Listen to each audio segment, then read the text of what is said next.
G'day, I'm here at Rockhampton, Beef Week with two legends in the agricultural industry, Terry McCosker and Charles Massy.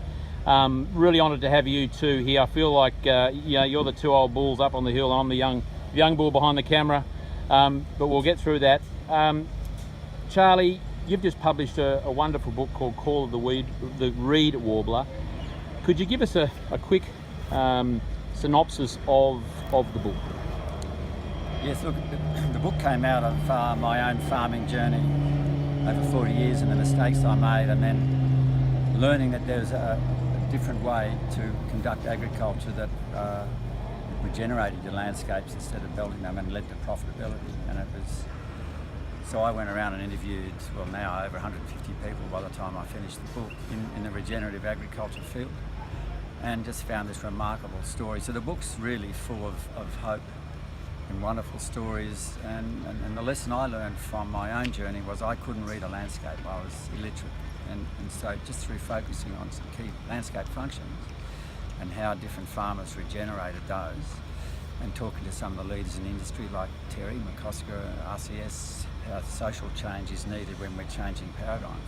So that's how the book developed, and it relates later on to healthy food and all the issues that come from healthy soils and landscapes. Terry, you feature in the book for all the right reasons. What's the significance you see of Charlie's book in your field of endeavour and the world, really? I think it's pulled together a lot of threads that people have wanted to find for a long time, and the beauty of it for a lot of producers is its stories. And the thing that sells this to guys on the ground is understanding that there's other people that have been there before them, and there's lots of stories in it. But they're pulled together in themes, and it's those, and there's continuous and a development of different themes through the book. And I think it's a seminal work really, because it actually pulls together all the threads of regenerative agriculture, and there's many of them, and there's lots of different names and techniques and so on there, but the book actually covers them all, and then you can go through there and pick out what appeals to you. Charlie, you've known Terry for a long time, and what Terry's been doing in the agricultural industry. What's the significance of what Terry's doing in relation to your studies, your understanding, and Call of the Reed Warbler?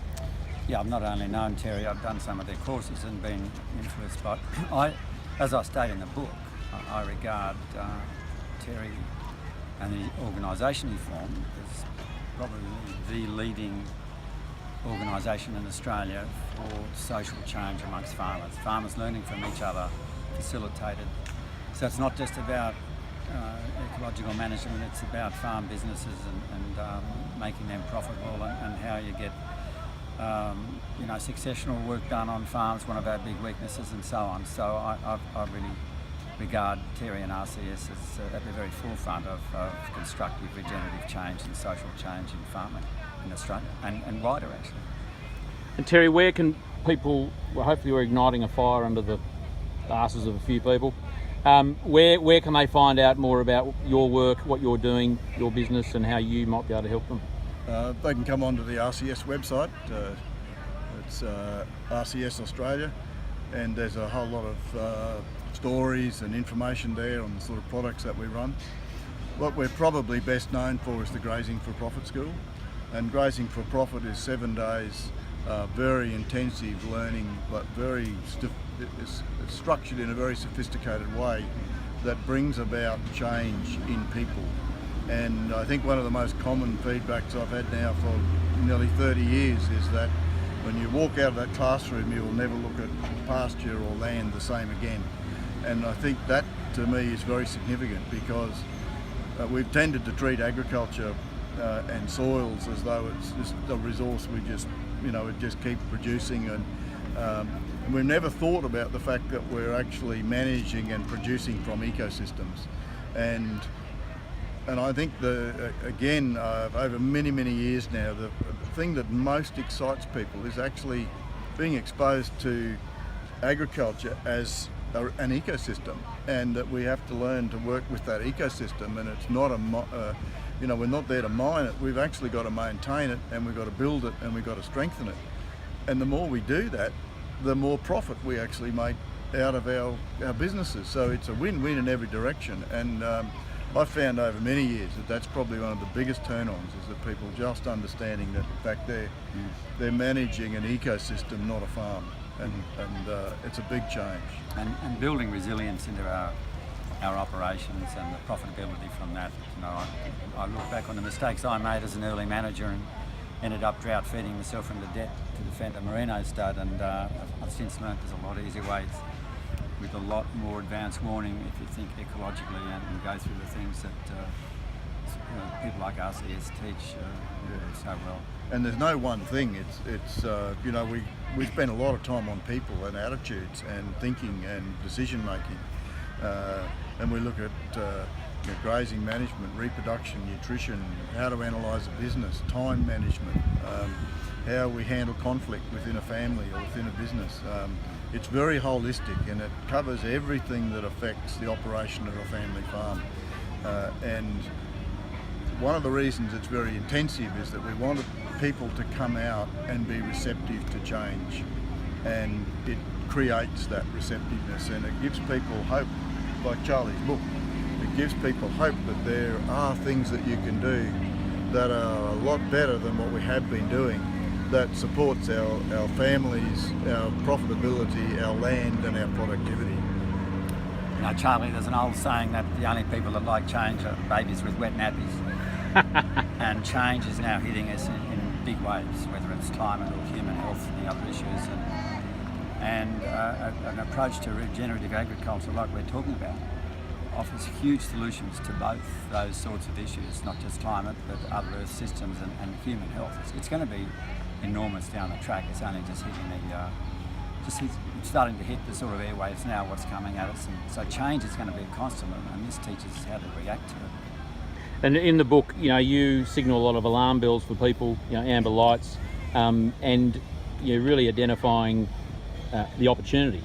You know, that there's a push and a pull going on here, is the way I look at it. You know, there's the pull towards a much better future, a much better you know, ecosystem function and relationship with nature, and there's a push away from the mechanical mind and the disastrous practices we've been involved in for a century or more now. Charlie, where can people find your book?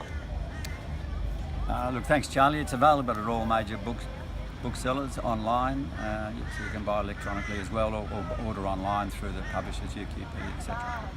Google Charlie Massy. You'll just Google Reed Warbler. I'm sure there's not too many references to that online. And finally, gentlemen, what's sort of the next big thing for both of you in this sort of field? Are there any exciting, I'm sure there are, projects that you can at least tell us about? Some maybe we can keep under our lids. But Terry, what's the next big thing for you? For me, it's how do we take soil health to another level and do that economically and quickly. And so I'm looking at soil health being the driver of productivity, whether it's cropping, whether it's grazing, and carbon, soil carbon being an outcome of that. And I see that with carbon now, and within 6 months or so in Queensland, we'll not only be getting paid for carbon credits, but also eco credits. So there'll be credits for improving your biodiversity, improving your water cycle, the overall health of your ecosystem. And so I see that as being a breakthrough for industry, in that Australians and a lot of people are not prepared to pay the full cost of producing food. So over a long period of time, farmers have actually mined their resources, but we can't keep mining, we've got to put it back. So one way to fund that putting it back is actually through carbon credits and eco credits. And that is actually going to support the people that are doing the right thing, and I see that as a major step forward now, and it's virtually here now. We've actually got money on the table to buy carbon credits from farmers, and the Queensland scheme will be up and running within a year. So it's here. If people want to learn more about that, where would they look?